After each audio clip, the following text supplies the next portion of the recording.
من شعبان 15 شعبان کی رات کو عائشہ فرماتی ہیں میں اٹھی تو آپ بستر پر نہیں تھے، تو میں ڈھونڈنے نکلی تو آپ جنت البقیع میں پہنچے ہوئے تھے۔ تو آپ نے دیکھ کر کہا عائشہ تو کیا سمجھتی ہے کہ اللہ اس کا رسول تمہارے ساتھ خیانت کریں گے؟ میں تو بقیع والوں کے لیے آیا تھا دعا کرنے۔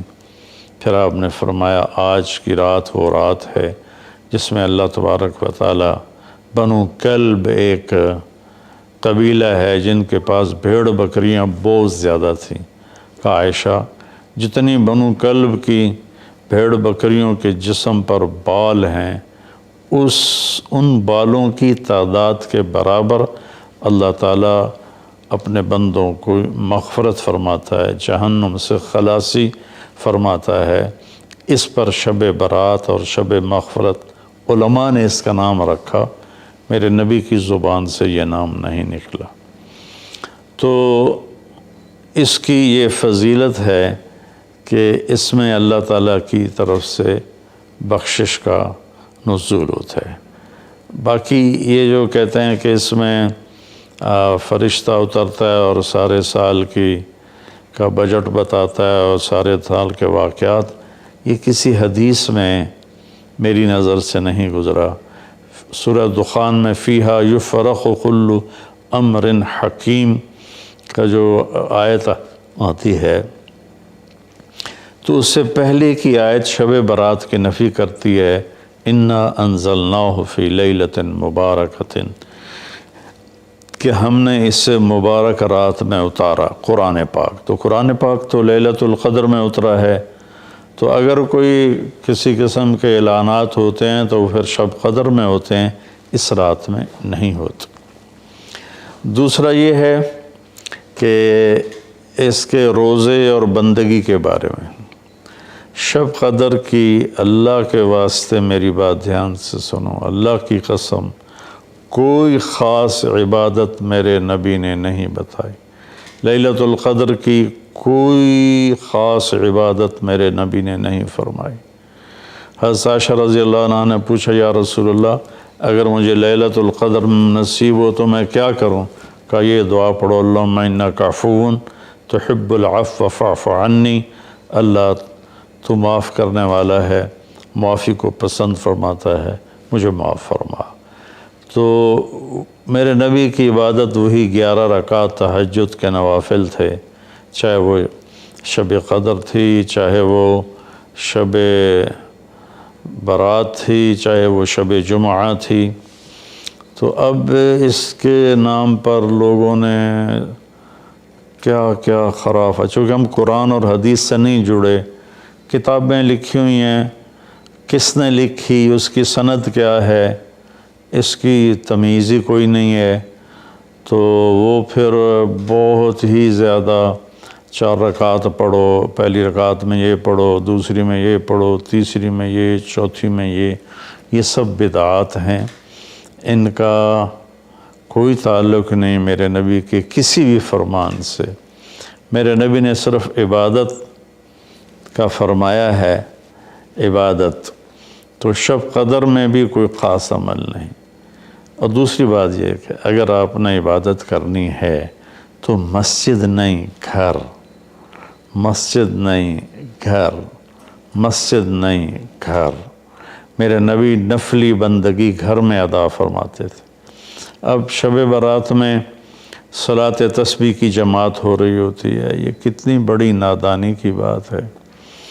نفلوں کی تو جماعت ہی نہیں ہوتی، تو یہ صلاۃ تسبیح کی جماعت کروا رہے ہوتے ہیں۔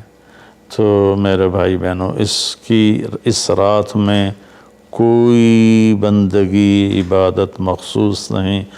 ہاں آپ تہجد کے نوافل پڑھیں، ساری رات پڑھیں، آپ قرآن کی تلاوت کریں، ساری رات کریں، آپ اللہ کا ذکر فرمائیں، ساری رات فرمائیں، آپ دعا مانگیں چاہے ساری رات مانگیں۔ یہ مخصوص اعمال یہ ہیں، نماز، تلاوت، ذکر اور دعا، اور آنسوؤں کے ساتھ۔ اپنی کھیتی کو پانی نہ لگے تو سوکھ جاتی ہے، ایسے ہی دل میں بھی ایک کھیتی آباد ہے ایمان کی، اسے آنسوؤں کے چند قطرے ہی سمندر کی طرح سیراب کر دیتے ہیں۔ تو آنسوؤں کے ساتھ نہ ہو تو کم از کم رونے والی کیفیت ہو۔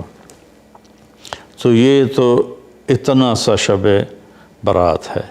روزے کے بارے میں جو ابن ماجہ کی روایت ہے، قوموا لیلہا وصوموا شہرہا، یہ روایت بہت شدید ضعیف ہے، اور علامہ البانی رحمۃ اللہ علیہ نے اس کو موضوع قرار دیا ہے۔ تو اس میں روزہ اس نیت سے رکھنا کہ میرے نبی کی سنت ہے، یہ غلط ہے، اس طرح یہ بدعت بن جائے گا۔ کوئی ویسے نفلی روزہ اس رات میں رکھنا چاہتا ہے مستحب سمجھ کے، نفل سمجھ کے، وہ میرے خیال میں اس میں کوئی قباحت نہیں ہے، لیکن سنت سمجھ کے اگر وہ رکھنا چاہتا ہے تو یہ بات صحیح نہیں ہے، چونکہ روزے والی روایت بالکل قابل اعتبار، قابل حجت نہیں ہے۔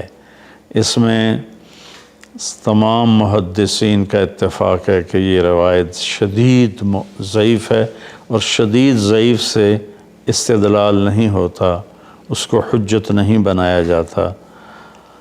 کمزور اس کا ضعف اتنا شدید نہ ہو اور کئی حدیثیں جمع ہو جائیں تو پھر اس میں ایک طاقت آ جاتی ہے۔ تو اپنے آپ کو جوڑو اللہ کے قرآن کے ساتھ، اللہ کے نبی کی حدیث کے ساتھ۔ صحیح حدیث آپ کا ماخذ ہوگا تو آپ کو آسانی ہوگی کرنے میں۔ تو اصل میں عبادات میں اعتدال ہے۔ شاید ہی کوئی رات میرے نبی ساری رات جاگے ہوں، شاید، اور شاید ہی کبھی آپ نے مسلسل، اس میں تو میں پورے یقین سے کہہ سکتا ہوں کہ آپ نے زندگی میں ایک دفعہ بھی عشاء کے وضو سے فجر کی نماز نہیں ادا فرمائی۔ بعد میں ایک رہبانیت کا ٹچ آیا کہ بندگی میں بہت زیادہ زیادتی اور اپنے نفس کشی میں راہبوں جیسی تھوڑی تھوڑی جھلک، نبی کی زندگی پڑھو آپ کو پتہ چلے گا زندگی ہے کیا، قرآن پڑھو آپ کو پتہ چلے گا اللہ چاہتا کیا ہے۔ اللہ تعالیٰ اس رات کی رحمتیں برکتیں ہمیں نصیب فرمائے۔ اصل میں اللہ نے بخشش کے بہانے رکھے ہیں، کوئی شرابی ہے، کوئی زانی ہے، کوئی قاتل ہے، کوئی ماں باپ کا نافرمان ہے، کوئی مشرک ہے، کوئی متکبر ہے، کوئی سود خور ہے، کوئی رشوت خور ہے۔ ایک دفعہ آج کہہ دے، کل کی رات ہے کہہ دے گا کہ یا اللہ میری توبہ، تو اللہ کی قسم اگر اس کے گناہ زمین سے لے کر آسمان کی چھت تک بھی ہوں گے نا، تو ایک آدھے بول پر یا اللہ معاف کر، اللہ سارے معاف فرما دے۔